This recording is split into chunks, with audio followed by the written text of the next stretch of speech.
Alright, this is Big Boss, it's Foxhound Woodsball, coming to you from Fort Lauderdale and from my blog page over at outerheavenpaintball.blogspot.com. I'm also repping the guys from Acid Tactical, so you could check them out over at acidtactical.com. Anyway, we're finishing up our video series on environments players could find themselves playing in. This one we're doing a 2-for-1 deal. We're going to be talking about your transitional environments and your more arid desert environments. Now, both of them have their pros and cons. Both of them are at that particular point. It gets more complicated with the so-called transitional environment because it's not really a forest or heavily vegetated, and it's not entirely desolate. We're thinking the Great Plains of Middle America, the flyover states in a way. But with that being said, we're going to be jumping into this. I'm going to be explaining everything related to deserts, transitional environments. I'm going to be discussing marker consideration as well as gear consideration, as well as a few other things. But before we jump into this, a word from our friends and sponsors over at Acid Tactical. You could check them out over at acidtactical.com. We'll be back right after this.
Okay, we're back, and we're going to be discussing your classic desert. With that being said, we've got the two patterns that would be your best options, though other arid patterns like Desert Marpat, Multicam Arid, and the Cryptek Highlander and that crap might work, as well as your ATAX Arid patterns, but these, as far as military go, are going to be your two more iconic ones. You've got your three-colored desert fatigues here, your coffee stains, as they're sometimes called, or your desert battle fatigues. Then we got your six-color, your classics, Desert Storm, Somalia. You got it there, but when it comes down to the camouflage patterns, they both came out with two different environments in mind. When we developed the six-color here, it was back in the 1960s when the U.S. feared that we'd have to be sending troops into the Middle East to help the IDF when a lot of the Arab countries were coming down on them. Thankfully, that never materialized, but as we know, in that particular time, America was embroiled in Vietnam, and when it came down to the Middle East, we kind of left everything alone, but Israel was pretty much our proxy there, as the Middle Eastern countries were the Soviet proxies, so it would have been us jumping into another proxy war. However, because of the mountains in that particular area, the Mediterranean Sea region, as well as the Golan Heights, plenty of mountains, so the six color was definitely built with that particular environment in mind. A lot of the testing came back for this pattern successfully because it was being tested in Southern California as well as more mountainous arid areas in the United States like Utah and a few other places as far as I know, like the National Training Center at Fort Irwin probably had some guys rotating in and out with this pattern. Then pattern stayed on in circulation for Operation Bright Star. It was with the multinational force and observers monitoring the peace between the Israelis and the Egyptians. But it became a big hit with Operation Desert Storm. You guys watched my video on that one, and you'd also know that this pattern did not fare too well because it was designed to work with the mountainous arid regions and not the flat seas of sand that we see with Iraq, Iran, as well as that particular portion of the Middle East, such as Saudi Arabia, which brings us to the three-color pattern. Here, less is more, being that the sand samples they took were from Saudi Arabia.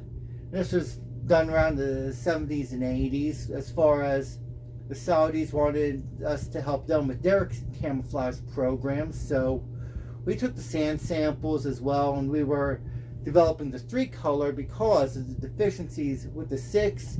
This was child limited during Desert Storm. Like, you had a couple 3-piece patterns out there, as well as limited field testing in theater, not in direct combat. But this was in there for Desert Storm, but not as upfront as a 6-color. However, the pattern did work, and it replaced the 6-color for desert operations with the U.S. military going into the early days of the GWAT. We have that to consider. Now, what about when we get into more transitional environments? Give me 1 second on that one. Okay, let's discuss your more transitional environments. For all you guys that remember the movie Lone Survivor, Afghanistan, Operation Red Wing, yeah, that was more foresty areas. But that can also be said for places like Montana, that can be seen as some regions of Northern California where you've got your redwoods, you've got your areas that are more lush but are also within the same idea of being arid. Same goes with what is an oasis even, your more tropical places near where water is mainly, or swamplands. This is the reason why you'd see a lot of guys wearing woodland camo in those particular times, even when the main theater of operations is the Middle East and the desert, because there were some areas that would necessitate the wearing of woodland battle dress, despite the fact the theater of operations was desert.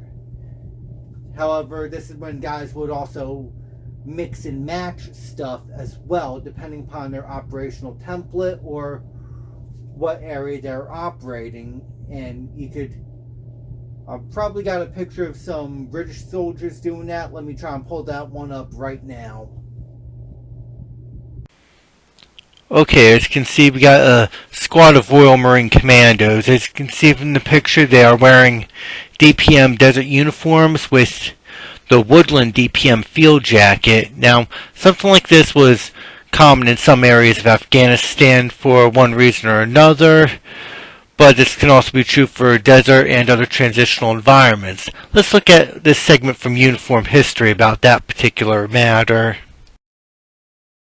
Let's take a look at a map and break down the geography and environments of Afghanistan. 2.1% of the overall country is made up of forests. However, forests are not technically woodlands. A forest is often considered more densely packed with vegetation like trees, shrubs, and plants in general, which results in thicker canopies and an overall darker and more packed appearance, while woods, or in this case woodlands, are more sparse with vegetation that is more widely spread out, allowing for gaps and open areas such as valleys, meadows, and so on. With that in mind, the ANA woodland pattern would be effective in both of those locations. So let's take a look at that map again with both forests and woodlands highlighted. As you can see, a larger percentage of the country falls into those classifications. Okay, you saw that, you see what I'm talking about how guys would mix and match their camo for that particular their environment. That is entirely kosher, but if you're active military, that is definitely falls in line with some kind of unit SOPs, all things considering. However, with that being said, this is why patterns like your OCP, or Operational Camouflage Pattern, have become a more popular option across the board for those transitional environments where something like this 3-color desert or this woodland would be entirely inappropriate. It would be an area that would, neither one of these would work entirely well in the area, but somehow a pattern like this could work in either or better.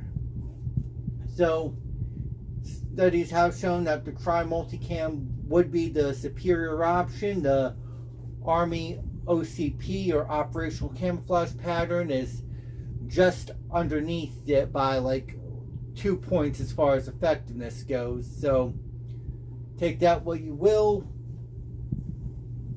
However, the multicam family is also an interesting concept from Cry, so let me pull up a little presentation before we get into gear considerations.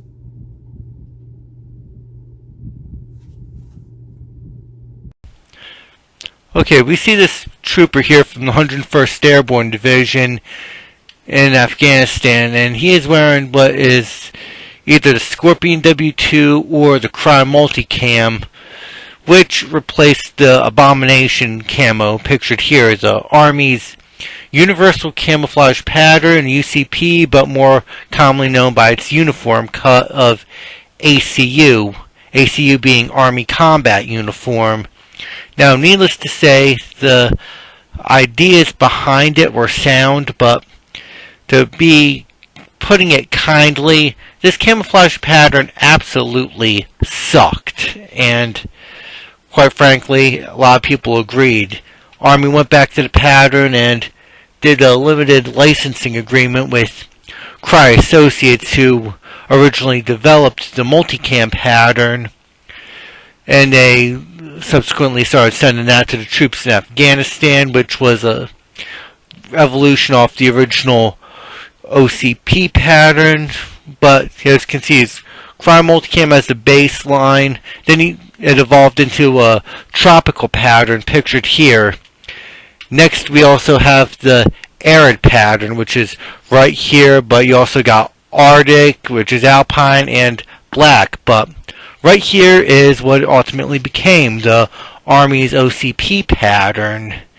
This pattern, as well as its many offshoots, have been used by the Russian Federation, as pictured here. You've got South Korean Navy SEALs using it. You've got Great Britain with their multi-terrain pattern, which uses the multicam and DPM pattern. And finally, you've got the good old originators of this, the United States of America, not to mention all the other countries that are adopting this or a variant thereof. Okay, now when we're talking our equipment, our gear that we're going to carry into the field, this is going to determine how we operate. More organized teams are going to be structured around military lines as far as what kind of gear should be carried for what. It's your position on a team. Are we doing sniper work? Are we doing basic rifle? Are we doing anything in a tactical environment that requires us to move fast but carry enough equipment to get by?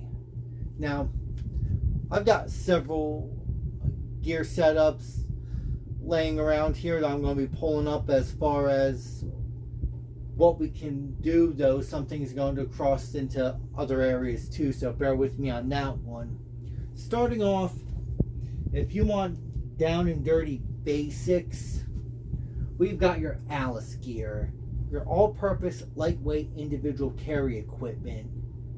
Now, this is the gear that is ubiquitous with the armed prepared citizens, survivalists.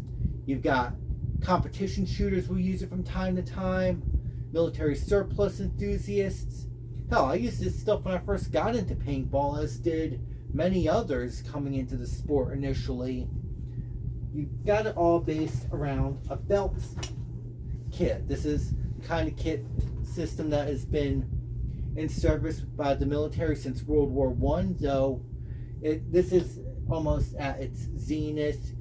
You could trade the pouches out for different types, so that way you could do it for different things.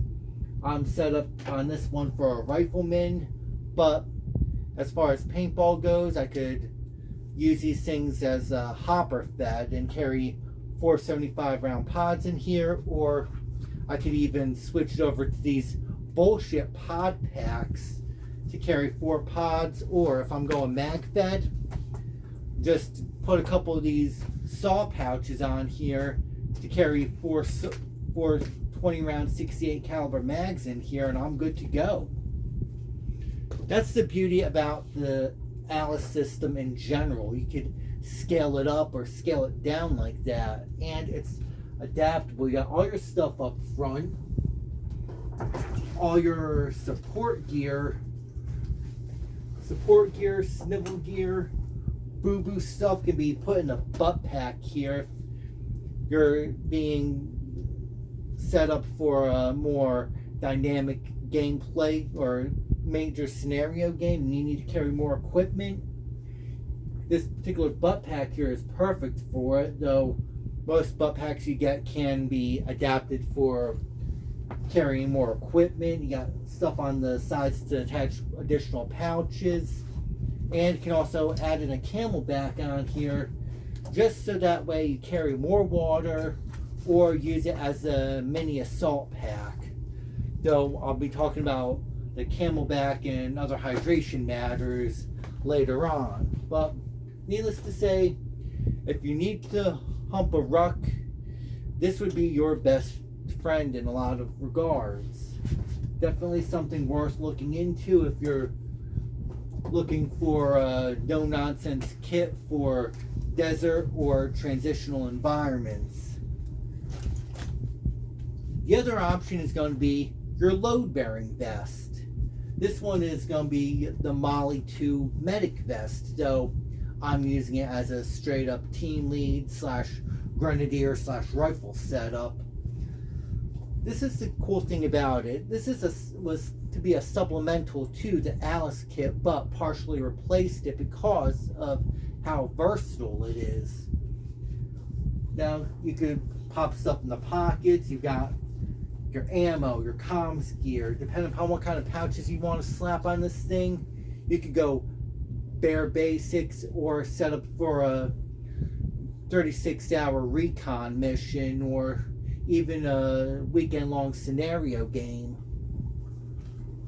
Now, that being said, you've also, even though this was now set up on some parts with the belt and with the straps on the vest, I could still carry a modular hydration carrier, got my tank pouch on here, and I've still got the room to expand this thing further with additional pouches. I could put canteens, I could put a butt pack on here, and everything is spread throughout the entire vest, so it's not all concentrated on one area. That is the best thing about these kind of vests. You could spread out your equipment to the point where your gear is balanced weight-wise. You can still throw a backpack on here if you needed to, though even with the Alice packs the way they were back then, still a little bit of a hassle if not adjusted right because of how padded these straps are. But overall, that's a small price to pay for having a complete loadout concentrated in what could be seen as a self-contained tactical system. Now, one of the other options would be your chest rigs.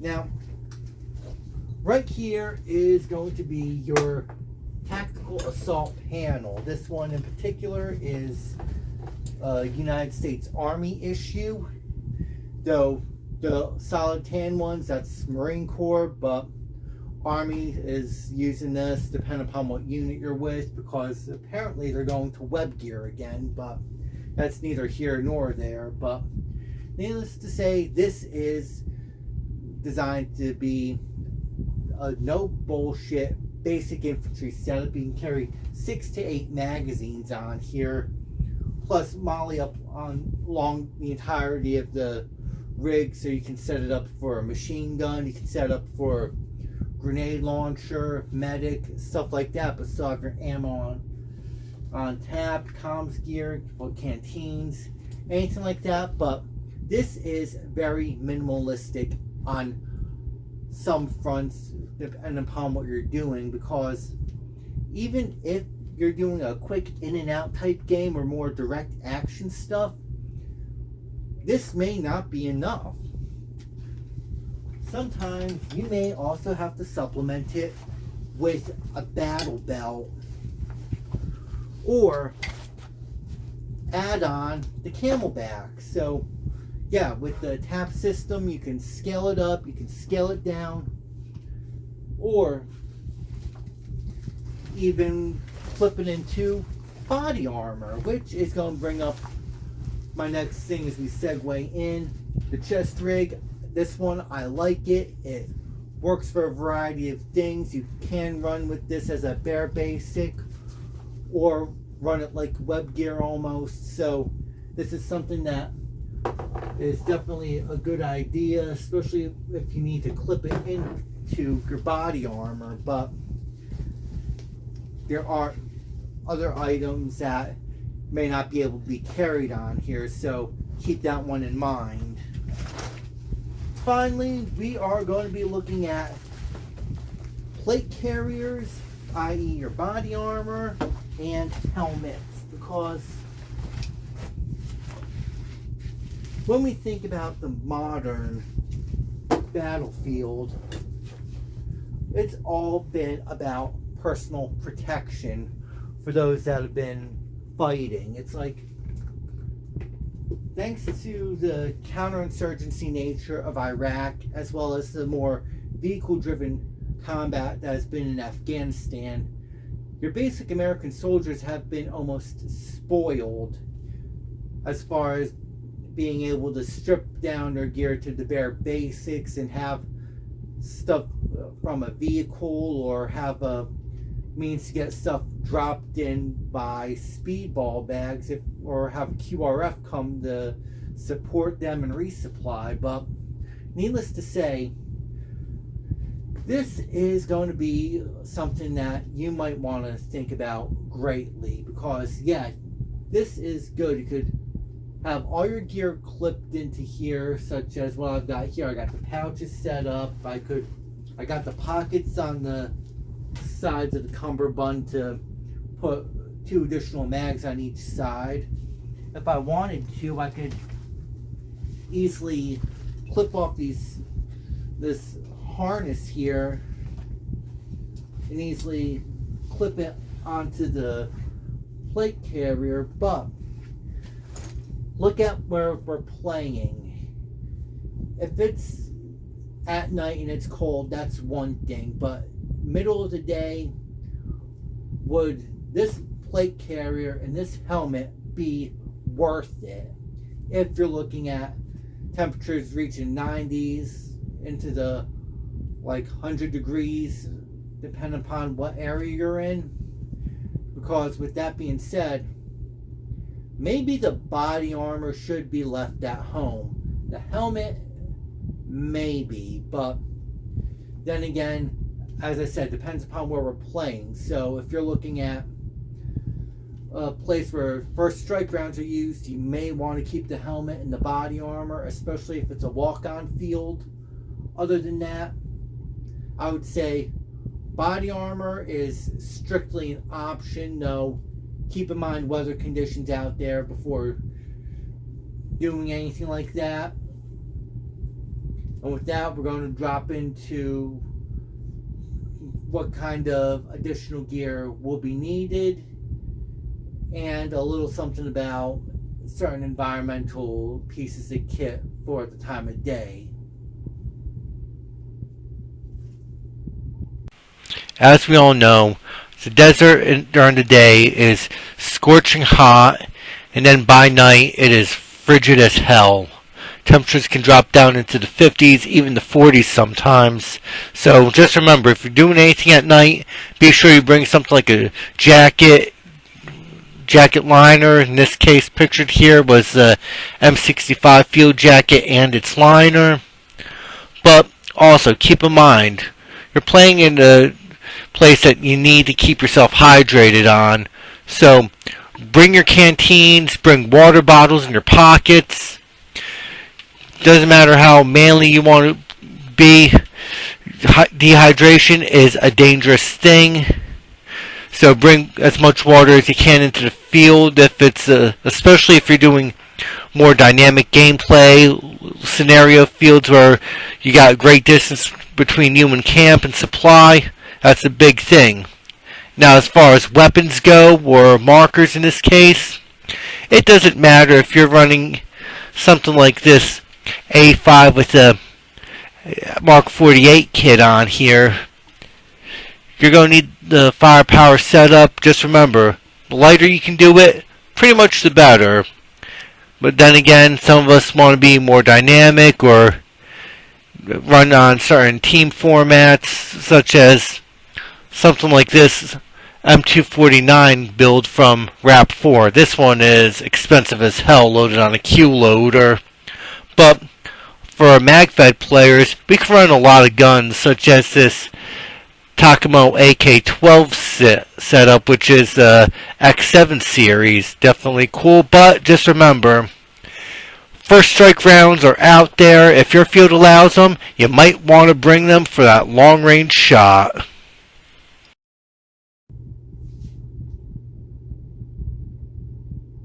Alright, that completes our look at transitional and desert environments. If you guys liking what you're seeing, and if you want to read the written version of this, check out my blog article over at outerheavenpaintball.blogspot.com. If you guys are looking for cool tactical gear or accessories for your paintball gun, airsoft gun, real steel, check out my friends over at acidtactical.com. And remember, when the shit hits the fan and you've got to trust your gear with your life, ask yourself this one question: can your gear survive the acid test? Anyway, Outer Heaven Paintball and Acid Tactical are on Teespring. Check them out. Links will be in the description to this video. And with that, this is Big Boss, and I'm out of here.